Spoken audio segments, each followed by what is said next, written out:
Baghag sa Pilipinas at tuyon dagiti kang runaan at damdamag dito PTV Cordillera. Tinagiragsak ti National Police Commission Cordillera ti panagbabati bilang dagiti pulis ang maireklamo iti nasaong opisina. Itaatawen talula ang dagiti nakasuan bayat apito iti napalabas sa tawen. At the report ni Christine Bornolia sa Baway. Agtultuloy a bumababa dagiti kaso ang maipilpila kontra kadagiti kamang ti pulisya iti Cordillera. As of September 2024, talula nga pulis ti naitatagan iti kaso. Ti maysa ket sumangsango iti kaso nga acts of lasciviousness, ti maikadwa ket illegal detention, bayat at ti maikatalo a pulis ket sumangsango iti kaso a panaglabsing iti Anti-Violence Against Women and Their Children Act. Iti datos ti Commission, 7 a pulis ti napilaan iti kaso iti 2023. Sumangsango da iti reklamo nga Anti-Torture Act, Illicit Affair, ken Anti-Violence Against Women and Their Children Act. Gapo iti resulta, tinagiragsak daytoy tinasao nga ahensya. Ang observation ko every Monday na meron sila dong guest of honor and speaker, nababanggit lagi yun, nai-inculcate sa mind ng ating mga kapulisan na ang ProCar ay home of the most disciplined cops.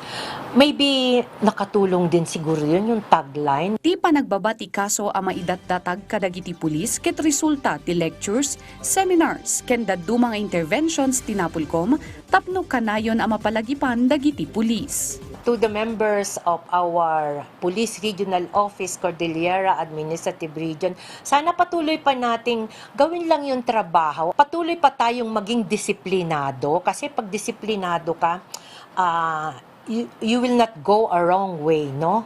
Pag disiplinado ka, nasa tama ka, hindi ka makakaharap ng kaso. Kabayatan na sigun iti ahensya adati may sa full-fledged colonel ang nakasuan gapu iti command responsibility. Christine Bornolia sa Baway para iti Pambansang TV, iti Baro, a Pilipinas.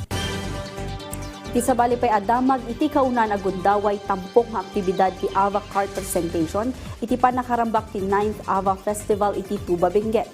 At the report ni Ala Sungduan.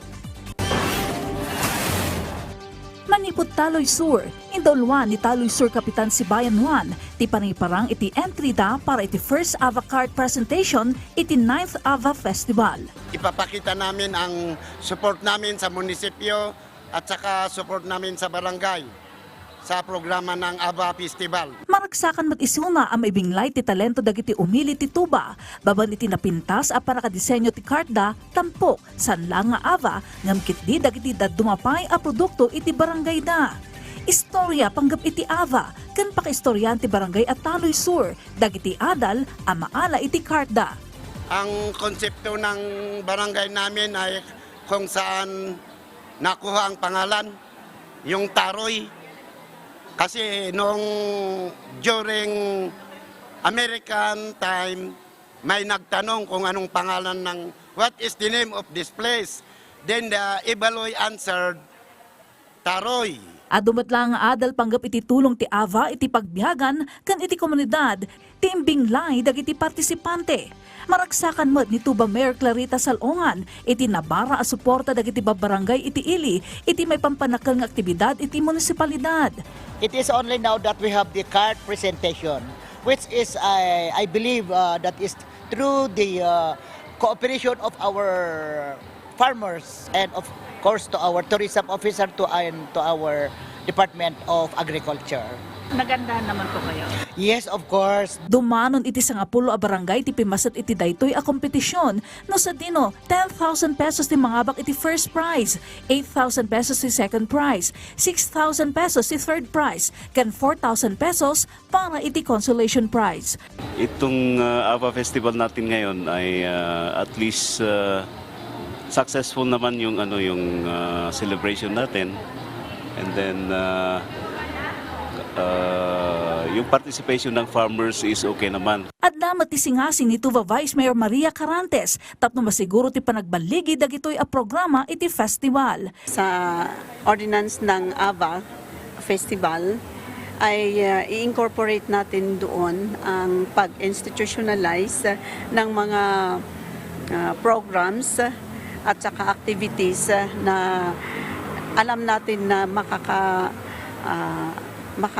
or ikabubuti ng mga farmers. Tampok pa iti aktibidad ti mini agri-fair. Parang ipaay gundaway kadagiti babasit ang negosyante iti ili nga italo kan ilako dagiti fresh kan processed products da nga ava kan dumapay a produkto. Sunduan para iti Pambansang TV iti Baro a Pilipinas. Dagiti kang runan a damdamag diti PTV Cordillera, i-like, i-follow ka ng subscribe iti social media platforms ti PTV Cordillera, ti Facebook, TikTok, ken YouTube. Para iti PTV balita ngayon sa probinsya, siya, ni Audrey Villena, na imbag ngaldaw.